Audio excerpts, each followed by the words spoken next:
Hello, my friends. For those who don't know me, I'm known as Brother Sean, and I'm the barefoot Franciscan monk for my sin, jokingly. And I live a very simple life as an independent, enclosed contemplative Franciscan. And I come to you this morning with a short reflection. And the reflection is, I love Jesus. Then what? But first I would like to read to you a reading from the Divine Office for Thursday of week 1 of the Psalter of evening prayer. And it's from 1 Peter chapter 1, 6-9. This is a cause of great joy for you, even though you may for a short time have to bear being plagued by all sorts of trials, so that when Jesus Christ is revealed, your faith will have been tested and proved like gold. Only it is more precious than gold, which is corruptible, even though it bears testing by fire. And then you will have praise and glory and honor. You did not see him, yet you loved him. And still without seeing him, you are already filled with a joy so glorious that it cannot be described because you believe. And you are sure of the end to which your faith looks forward, that is the salvation of your souls. Apologies for the phone ringing.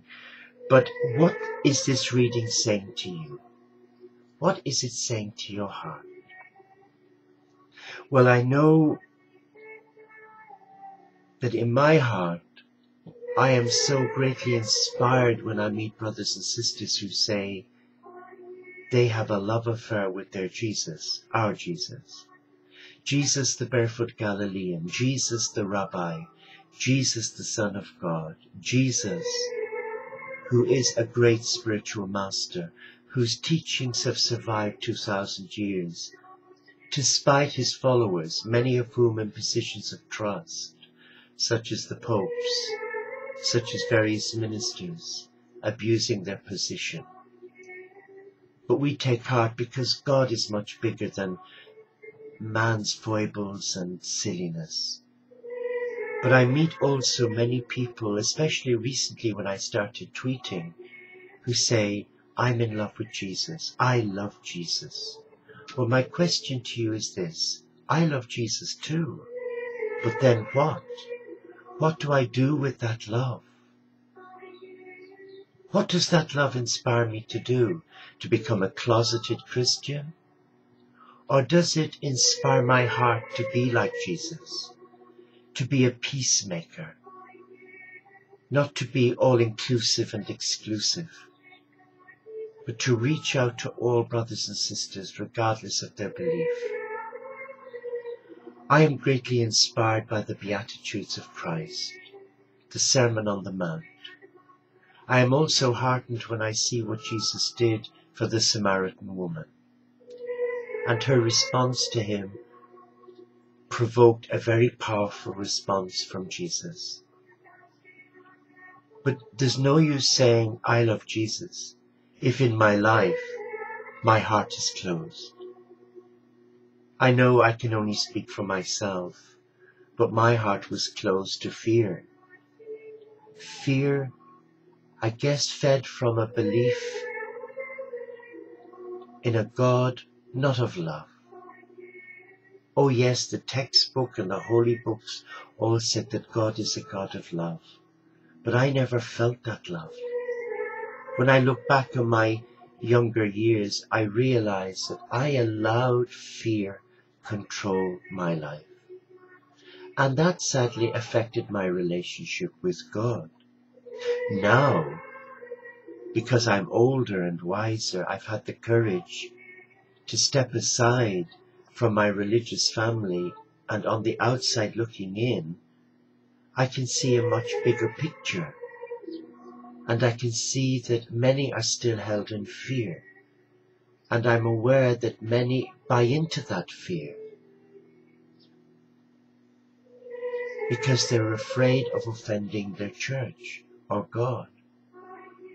But is that what God wants? So if someone says to me, I love Jesus, then I say, and? But in their lives, many are in turmoil. They know that they're in relationships that they shouldn't be in. They know that in business, they take shortcuts, and they're not always as honest with the tax inspector as they should.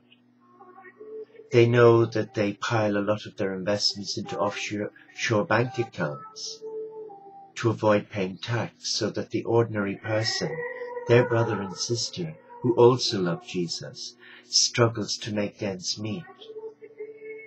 So it's an interesting scenario, isn't it? Because there's no use you saying to me, I love Jesus, or me saying to you, oh, I love Jesus, but I'm going to carry on as before, taking shortcuts,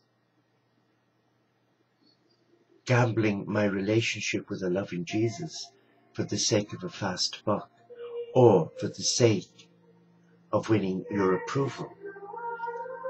And though I have been at the other end of many people's tongues, where I've been ridiculed and even defamed on the internet, I take heart, because my conscience is clear and my heart is open to constructive criticism. But if you're a follower of this great teacher, as we all are, and if you're holding back and there are skeletons in your cupboard, wouldn't it be a good idea to open the wardrobe and to let some light on those skeletons and dust them down?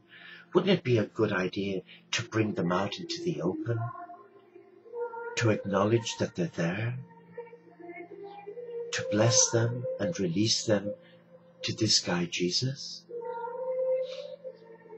And yet many have great issues with that. They have different faces for different people. And I suppose it's about feeling safe, isn't it? But Jesus doesn't condemn us. He loves us. And I would like to read this to you just to confirm what I'm trying to say. I brush your face as you lay sleeping, with a caress so tender, for I fear to wake the warrior in my arms. And my heart skips a beat when I recall how your eyes stare deeply into mine. We have embraced countless journeys, not always recognizing or understanding the where and the why, yet sensing we will meet again, body and soul fused by an eternal bond. A merging of female strength and gentleness, a union that time and space defy. But here in this moment with me, you lie blessed, that our enduring love continues to make my heart skip a beat.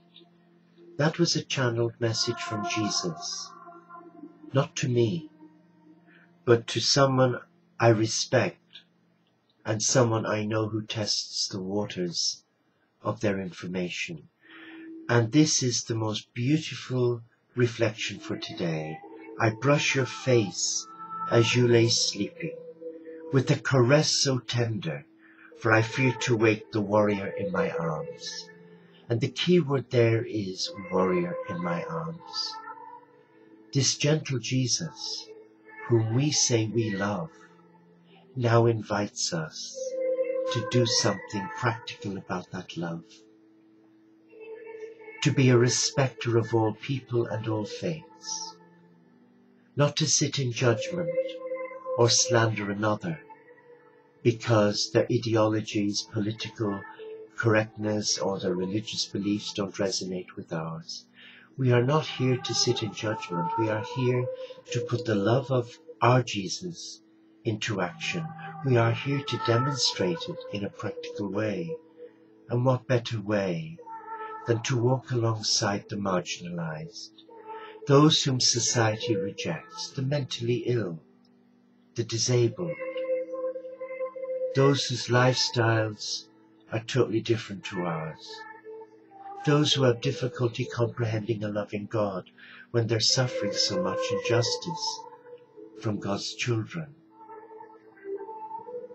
Let us rest in the arms of the Beloved and allow him wake the warrior within. God bless you.